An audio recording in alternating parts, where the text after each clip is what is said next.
Приятели, това е анонс към клипа "Как вижте сили ще накажат нашия бивш партньор за предателството".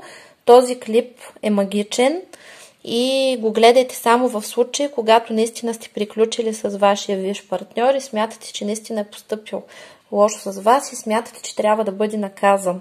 Тъй като при самото гледане на този клип се активират наказанията, които се падат. И съответно, ако вие още обичате този човек, жал ви е за него, не го правете. Не гледайте този клип. Това исках да ви кажа, за да няма после негативни коментари, ама той не заслужава това и прочие. Затова, нали, преди да го публикувам, задържах го, понеже го заснех, преди да го публикувам, добавям този анонс, който ще прикачим отпред. Приятно гледане и да прибъде справедливостта. Амин. Здравейте, скъпи приятели! Днес ще направим една интересна тема. Тя се нарича "Какъв бумеранг или какво кармично наказание очаква нашия бивш или бивша, който или която които са постъпили лошо с нас". Разкладът е подходящ и за мъже и за жени. И трябва да запомните едно, че няма значение колко време минава, наказание винаги има. И когато се нарушава закона, постъпва и с другите така, както искаш да постъпват с теб, винаги рано или късно си има възмездие.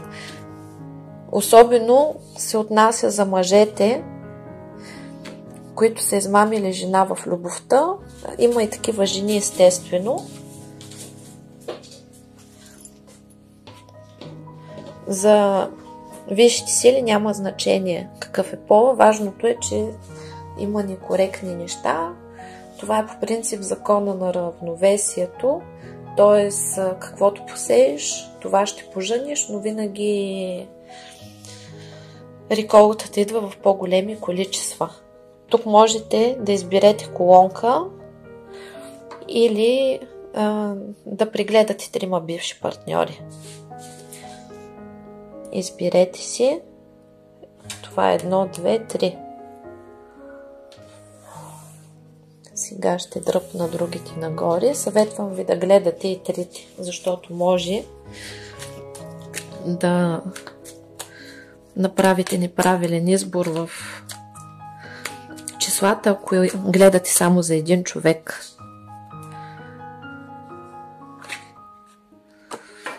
Този човек ви е разбил сърцето и ви е разочаровал страшно много, като ви е подрязал буквално крилата.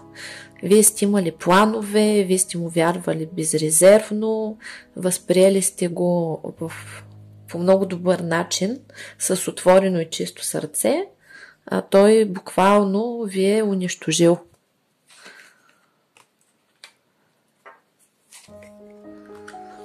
Този човек ще го накажат с вредни навици. Той самия може да има вредни навици.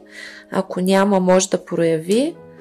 Тук не е задължително да бъде алкохол, но ще бъде нещо унищожително. Също така на този човек няма да му върви в кариерата и в личния живот от тук нататък.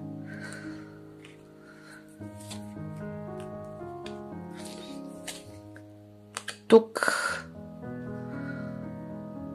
е имало намеса на външни хора, които са приложили магични въздействия върху него. Тук има ритуали с кръв. Това може да е цикъл, може да е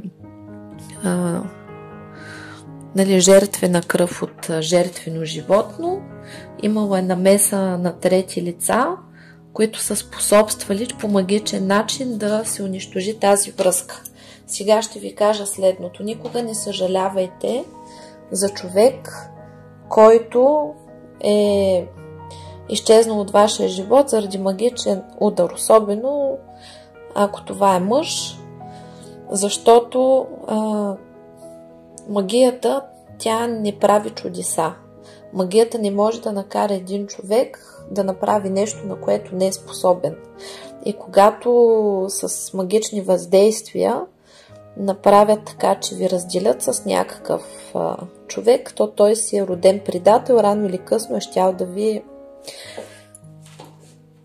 остави, така или иначе. И какво се случва тук? Тук, когато става въпрос за мъж, я само да погледна за какво точно става въпрос.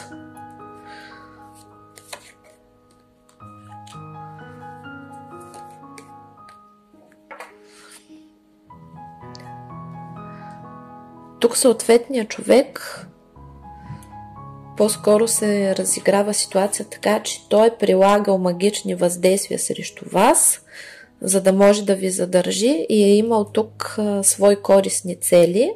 Вие сте се отнесли искрено към него, мислили сте си, че това е истинската ви любов, а тук е имало проблеми. Това ще го имало измама. Т.е. съответният човек или самичък нещо е правил, ако сте мъж и гледате за жена, тази жена ви е захранвала с цикъл или е ходила и е поръчвала при професионалист и наказанието в този случай ще бъде следното, че на този човек ще го оставят абсолютно сам, тъй като в момента проистича обратка. Отнема му се шанса да има щастлива и споделена любов и ще потъне в различни зависимости, много бързо ще се самоунищожи. Повече няма да има щастливи отношения и щастливи и богати, щедри такива партньорства. Ако това е мъж и мъжа е направил любовната магия, наказанието е същото. При мъжете обаче много по-строго се наказва любовно въздействие върху жена, тъй като мъжете самите те като всъщност са магове и умеят да омагьосват жената, за да я накарат да избере тях. И тук наказанието ще бъде много по-сериозно, отколкото при жената. Тук ще има редица от неприятности, ще има много илюзии този мъж и съответно ще го нападнат други врагове, които ще го унищожат. Или ще попадне в ръцете на някаква жена друга, която ще го завърти, ще му причини абсолютно същото, което той е причинил на вас. Ако става въпрос за трето лице, което се е намесило във вашите отношения, висшите сили не толерират и не оправдават човек, който си е тръгнал от вас заради магични въздействия, защото, както казах, магията проявява най-лошите страни на човека и просто разкрива на какво той е способен. Затова не съжалявайте за този човек. Този човек ще продължи да попада от измамник на измамник, подобен, и това ще бъде докато не израсне духовно и не се научи да се чисти и не се научи на морал.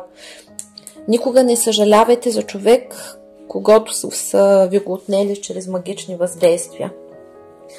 И не си губете времето да го чистите, защото колкото и да го чистите, той рано или късно пак ще ви зареже. Това си е предател. И ще си го получи. Така, втори вариант.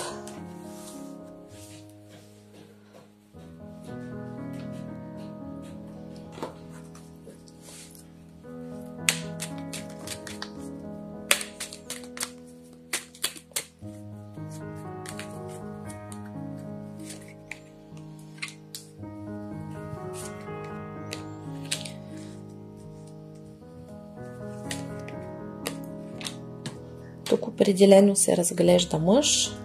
Това е мъж, който е с много слаб характер. Този човек във връзката с вас е такава, че то се появява, то изчезва. Абсолютно е несериозен, дава много надежди и след това изчезва. И предизвиква вашето недоволство. Този човек за това, че си играе с вас и си прави каквото си иска. Това е човек, който, нали, на принципа на Феникса смята, че може да се появява и да изчезва от вашия живот, когато си поиска. При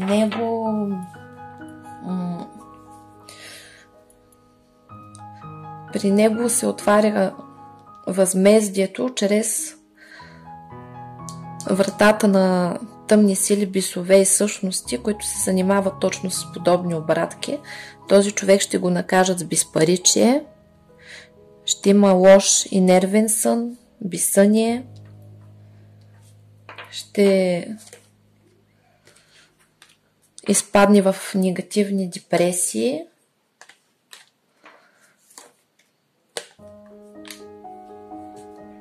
И този човек ще стане жертва на друг човек, който не го обича, а има някакви корисни цели към него и ще попада само на жени, които ще го манипулират, ще го магьосват и ще го ограбват, ще го оставят без пари, ще си подиграват с него и той ще страда непрекъснато за тях.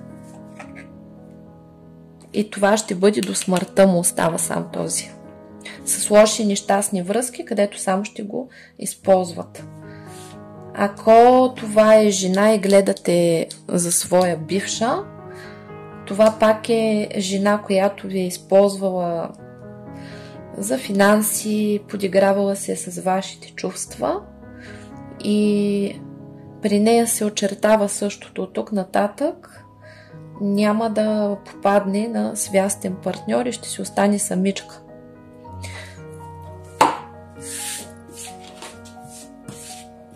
До смъртта си ще остане самичка за подигравката с вас. Дори да влезе в партньорски отношения с някой друг, то там ще бъде кошмарно. Или ще бъде безпаричен човека, или ще бъде използван този човек ще го използват за пари. Ето третия вариант, загадайте.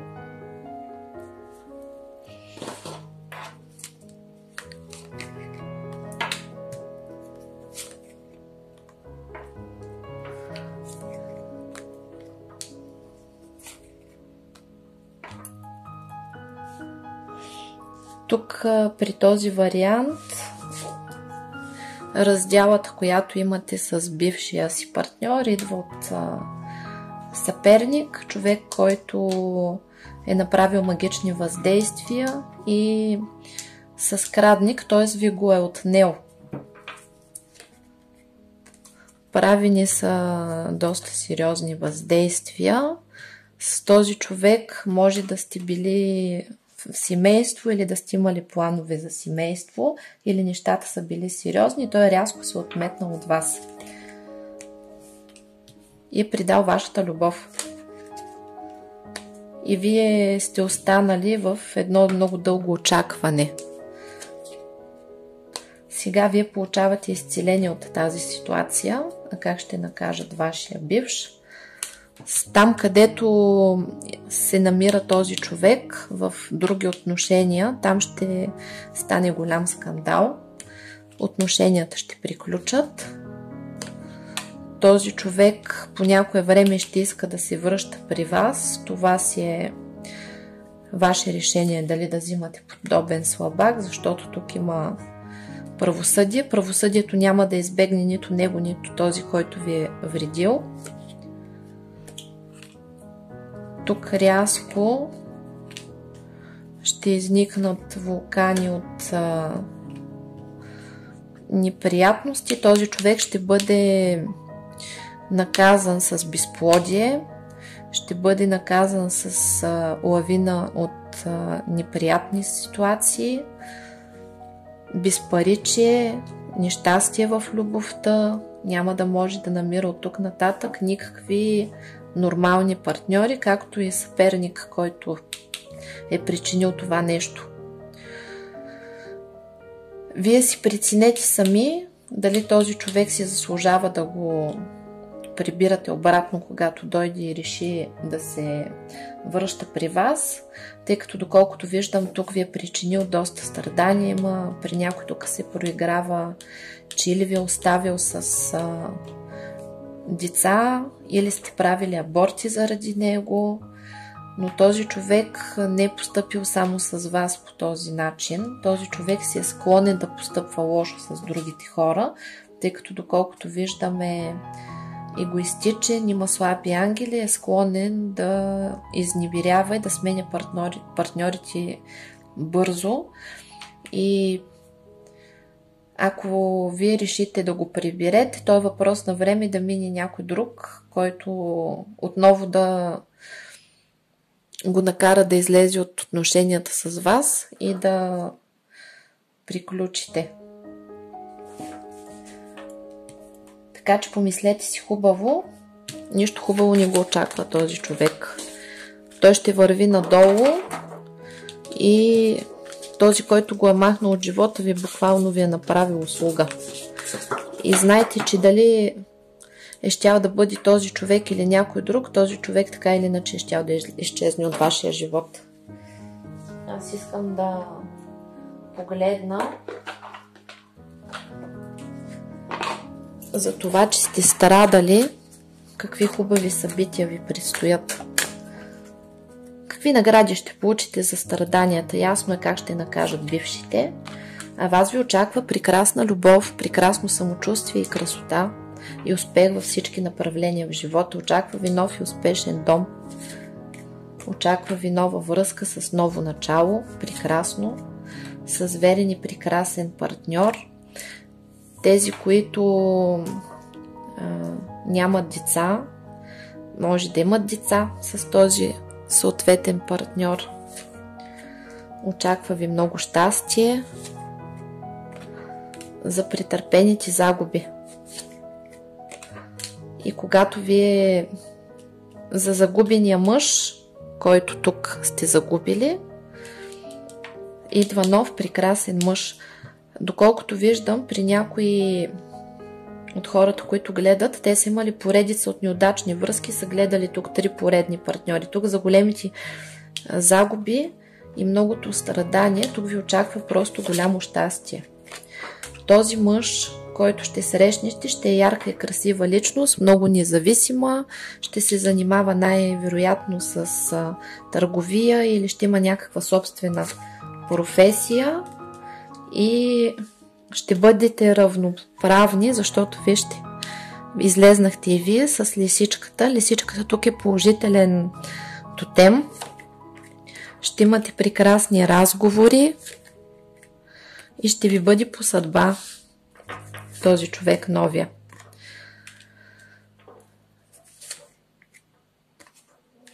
И ще бъде като награда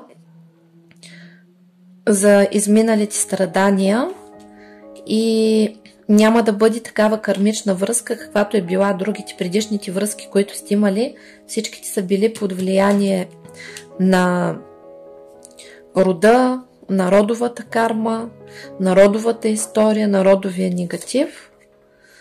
И сега вие сте преминали през един етап, през който сте научили много нови неща и сте помъдрели. Много от вас са се чистили и затова се сбъдват мечтите. Тук ще имате в тази нова връзка, която ви предстои, ще имате възможност да поправите абсолютно всички грешки, които сте допускали в миналото с старите връзки. Какви грешки допускат предимно жените в любовта? Това е когато прекалено бързо се отдават и обсебват от конкретния партньор. То не е само жените, това се отнася за всички. Когато се наруши закона на равновесието, как се нарушава той? Това е колелото на живота. Има го разгледано в японските традиции, но по принцип това колело на живота е номер 10 в Тарото също и се разглежда и в езотериката. Това е вашия живот, който трябва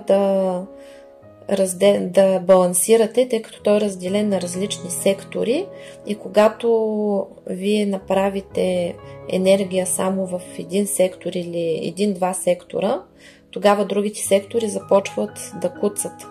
И нашата задача е да се научим балансирано да разпределяме всичката си енергия навсякъде, тогава ще бъдем щастливи. Какво е колелото на живота? Колелото на живота се разделя на различни сектори. Единият сектор е здраве, красота и спорт. Това зависи от нас как изглеждаме, как се храним и колко спортуваме и какви грижи полагаме за себе си и външния си вид и за здравословното си състояние. Следващият сектор е комуникация. От нас зависи колко комуникираме, дали ни е малко, дали ни е много и какви хора има в нашето пространство. След това е сектора образование. От нас зависи колко сме образовани, каква обща култура имаме, какви знания имаме, колко сме образовани, колко сме начетени, колко се грижим за своите знания и обща култура. След това е кариерата. От нас също зависи колко енергия влагаме за кариерата, какви са ни амбициите, какви са ни целите, дали работим това, което обичаме или просто така ходим на ужасна работа и живеем ден за ден с неделни депресии, че утре е понеделник и трябва пак да ходя на отвратителната си работа. Това пак зависи от нас. Следващия сектор е финанси. Той отново зависи от нас, защото в това измерение, в което живеем, финансите и духа, материята и духа не могат да бъдат разделяни, тъй като на душата е необходимо тяло, т.е. материалност да съществува. И в много духовни учения отричат материалното, това води до бедност. Затова хората, които казват, че финансите не са им толкова важни, че парите не са най-важното нещо, те са бедни, имат финансови проблеми. Затова тук е нужно да се поработи, за да може да се приеме, че финансите са нужни, те са средство за удоволствие и когато искате финанси от Вселената, оказвайте ясно и конкретно какво искате, защото просто когато казвате трябват ми пари, Вселената няма как да ви сбъдне желанията. Ако казвате трябват ми пари, примерно за зъболекар, да си направя красива усмивката, трябват ми пари за да отида на море, трябват ми пари за нова кола, трябват ми пари за ремонт. И когато искате високи доходи, пожелавайте си поне 3 пъти по-висока сума от тази, която искате. Например, искате да имате 2000 лева месечен доход, пожелайте си 6, защото Вселената доста често сбъдва нещата наполовина и дори и на 30% да ви сбъдне желанието, вие пак да сте с знак плюс. След това идва яркостта на вашия живот, хобита, забавления, как вие си организирате живота и до каква степен е ярък и интересен. Това пак зависи от вас. След това е семейството. Първото семейство са родителите и роднините. След това е личния живот и сексуалния живот, т.е. и мъжа. На мъжа, както виждате, със сексуалния живот повече от 20% в това колело на щастието или на живота или на късмета не се полага. След това са децата. Т.е. навсякъде трябва всичко да е балансирано. Когато, например, ние се втренчим само в любов, мъжа започва да куца работа, финанси, проблеми с децата излизат, или ако сме съсредоточени и много работим от сутрин до вечер и примерно децата сме ги оставили тотално на по-заден план, както и родителите, започват примерно проблеми с близките, с децата, почват слаби оценки в училище да получават децата и редица такива неща. Когато се замислите, вие ще го проумеете това нещо. И другия фактор е, че колелото на живота, когато ти си го въртиш правилно, тогава човек е съсредоточен върху себе си и тогава обича и уважава себе си. И най-важното е, когато избираме партньори, да не се ръководим от хормони и привличане и да не се хвърляме сляпо и безусловно, без съответния човек да сме го опознали и да не си затваряме очите за неговите недостатъци, тъй като хората не се променят, те си остават такива каквито са. Но и не забравяйте, че другите се отнасят към вас така, както вие сами се отнасяте към себе си, затова всеки стига точно до там, докъдето вие му позволите.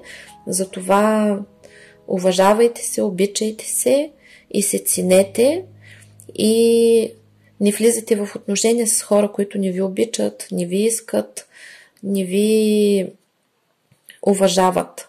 А как да разберем дали съответният партньор е такъв подходящ за нас? То е ясно. Любовта не носи страдания. Любовта носи радост и щастие.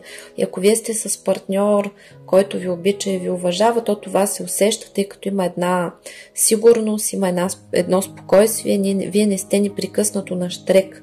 Тъй като този адреналин, който хората смятат за напрежение и тръпка, това е когато нашата същност, нашето тяло усети, че определен човек ще ни донесе неприятности, не четъв, тогава ние се намираме в едно състояние на хормонален бум. Има страхове, притеснения, ще се обади ли, няма ли да се обади, една такава трескавост.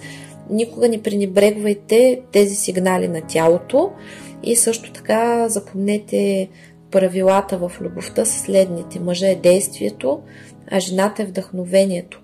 За да бъде жената щастлива в любовта, тя се занимава с себе си, с външния си вид, с образованието си, с приятелките си, с хобитата си, с пътешествия, с работа, концентрирана върху себе си, извършвайки различни удоволствия, за да бъде щастлива, лека и весела.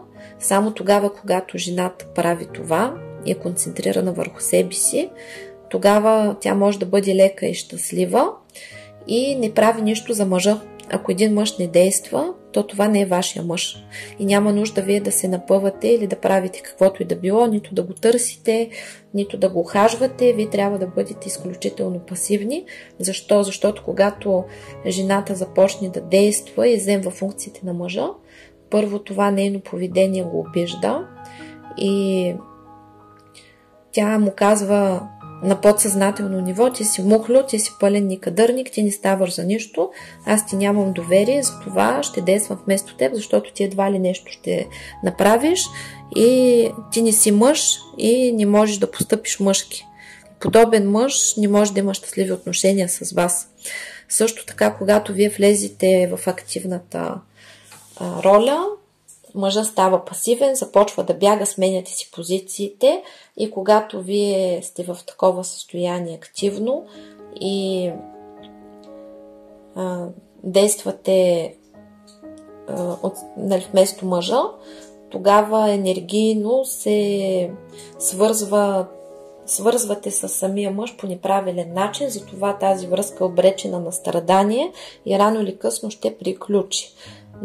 Другата причина, поради която не бива да се борим и да тичаме за мъж, е следната, че този мъж най-вероятно не е вашия мъж, може да принадлежи на друга жена и вие дори да успеете да додрапате да бъдете с него, в момента в който другата жена се появи, вие изчезвате. Разбирате ли? Затова, като реши някой, че не иска повече да бъде с вас, никаква борба, никакви сълзи, никакви обещения. Казвате му: окей, чао. Ако този човек е вашия, няма кой да ви го отнеме. Аз лично в моята практика виждам двойки, които ги спукват от магии, опитват се всячески да ги разделят, създават им страшно много други неприятности, защото, както казах, мъжа е способен да направи с магия е способен да направи само това, което е типично за него, което му е заложено, да покаже истинското му лице и на какво е предразположен. И аз виждам такива мъже, които им правят: махаме магии за изневяра, за раздяла, да тормозат и да бият партньорката си. Тези мъже това не го правят, имат само някакви скандали и ги удря в проблеми, тъй като негатива е такъв гъвкав и го избива в други области. В финансови проблеми, в здравословни проблеми и всякакви други, но никой не може да мръдне този мъж от конкретната жена. Или обратното, не може да мръдне жената от конкретния мъж. Остават си заедно въпреки всичко. Така че не оправдавайте слабаци и всякакви смутаняци, които поради някаква причина са ви оставили. Крак шосе да ги няма, вас ви очаква тук нова любов и ново щастие, като този път връзката ви ще бъде осъзната и ще можете реално, разумно и правилно да построите тези отношения по най-добрия за вас начин и да бъдете доволни и щастливи. Това беше от мен. До нови срещи, много усмивки, много любов. Обичкам ви. Чао!